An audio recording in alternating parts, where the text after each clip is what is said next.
आज मो भौणीर इच्छा पूरण है तार कौन इच्छा पूरण है आप भिडियो आग को देखले जानीपर। नमस्कार, जय माँ समले। आशा कर समस्ते बहुत ही भल थे।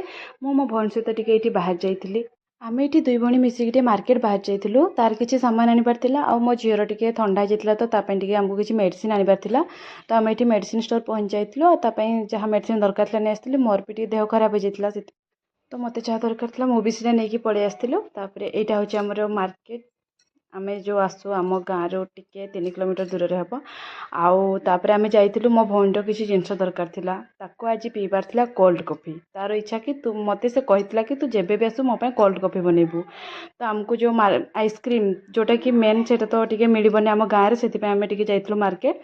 आउ जहाँ आम आइसक्रीम क्षीर कॉफी जहाँ दरकार था सब नहीं आसिक आम घर को रिटर्न पलि आसलु। सांग मैंने जदि आपको मो वीडियो भल लगे तो चैनल को टिके सब्सक्राइब करदेवे। आठ आम कोल्ड कॉफी मुझे बनई से पीकी भी बहुत ही खुशी होता कहते कि बहुत ही टेस्टी होती। मत भी खुशी लगे कि ता इच्छा पूरण है। एवं मुझे बाय बाय।